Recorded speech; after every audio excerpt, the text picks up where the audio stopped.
الحمد لله رب العالمين، والصلاة والسلام على نبينا محمد وعلى آله وأصحابه أجمعين.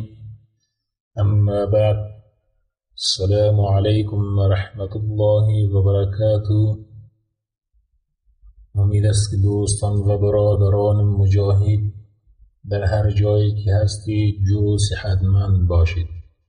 بله سامعین محترم، بحث ما درباره فواید شجاعت و دلاوری روان بود.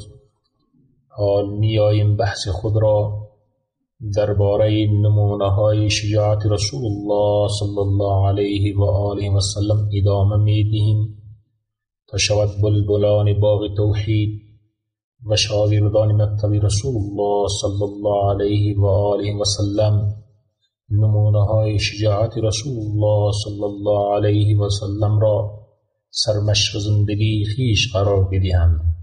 بله سامعین محترم، شجاعت از جمله صفات ستوده شدنی است که رسول الله صلی الله علیه و آله و سلم به آن آراسته بودند و در اکثر اوقات حیاتش از او ظاهر گردیده است. چنانچه علی رضی الله تعالی عنه می‌فرماید و تحقیق ما در روز بدر مشاهده کردیم در حالی که به رسول الله صلی الله علیه و آله و سلم پناه می‌بردیم و او صلی الله علیه و آله و سلم از نزدیکترین افراد به دشمن و از شجاع‌ترین افراد در آن روز بوده است. این روایت را امام احمد نقل نموده است. چنانچه برای ابن عازب رضی الله تعالی عنه می‌فرماید قال له رجل افررت من رسول الله صلی الله علیه و آله و سلم یوم حنین قال لكن رسول الله صلی الله علیه و آله و سلم لم يفر إن هوازن كانوا قوما رماة وإن لما لقيناهم حملنا عليهم فانهزموا فأقبل المسلمون على الغنائم واستقبلون بالسهام فأما رسول الله صلى الله عليه وآله وسلم فلم يفر فلقد رأيته وإنه لعلى بغلته البيضاء وإن أبا سفيان آخذ بلجامها والنبي صلى الله عليه وآله وسلم يقول أنا النبي لا كذب أنا ابن عبد المطلب. بل سروران گرامی برای ابن عازب رضی الله تعالی عنه روایت میکند که مردی از وی پرسید آیا روز جنگ حنین از کنار رسول الله صلی الله علیه و آله و سلم فرار کرده اید؟ برا رضی الله تعالی عنه فرمود اما رسول الله صلی الله علیه و آله و سلم فرار نکرده است. همان هوازن قومی تیرانداز بودند. هنگامی که با آنها مواجه شدیم و آنان یورش بردیم آنها شکست خوردند. مسلمانان به سوی غنایم شتافتند و هوازن با تیراندازی و استقبال ما آمدند و رسول الله صلی الله علیه و آله و سلم فرار نکرده. من ایشان را دیدم که بر قاطر سفیر سوار بوده و در حالی که ابو سفیان افسارش را در دست داشته است و رسول الله صلی الله علیه و آله و سلم می‌فرمود انا النبی لا کذب و انا ابن عبد المطلب. من نبی الله جل جلاله هستم و این ادعا دروغ نیست. من فرزند عبدالمطلب هستم. این روایت را امام بخاری نقل نموده است.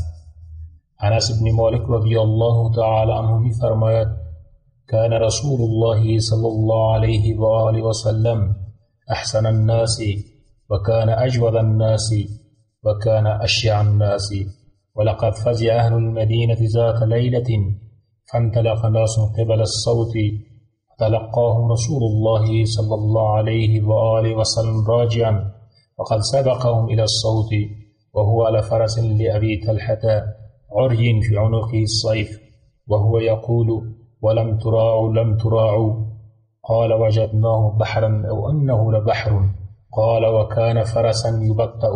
رواه مسلم. انس بن مالک رضی الله تعالی عنه میگوید رسول الله صلی الله علیه و آله و سلم بهترین و سخاوتمندترین و شجاعترین انسانها بوده است. شب مردم مدینه صدایی را شنیدن وحشت کردند، لذا گروهی به سوی منبع صدا رفتند. رسول الله صلی الله علیه و آله و سلم بر اسبی بدون زین و پالان از ابو طلحه بود سوار شد و شمشیرش را نیز حمل نموده بود. از روبروی اونان برگشت در حالی که می‌فرمود لم تراعوا، نترسید و در ادامه فرمود این اسب مانند دریا می خروشید یا او یک دریای خروشان بود. راوی میگوید قابل یادآوری است به اسب ابو طلحه رضی الله تعالی عنه اسب بسیار سست و کند بوده است، اما برکت سوار شدن رسول الله صلی الله علیه و آله و سلم آن مانند دریا می خروشید. این روایت را امام مسلم نقل نموده است. بله سروران گرامی، این بود نمونه از شجاعت رسول الله صلی الله علیه و آله و سلم. من شما باید زندگی رسول الله صلی الله علیه و آله و سلم را سرمشق خویش قرار بدهیم. در اخیر از الله متعال می‌خواهیم که من شما را از صفت شجاعت محروم نسازد.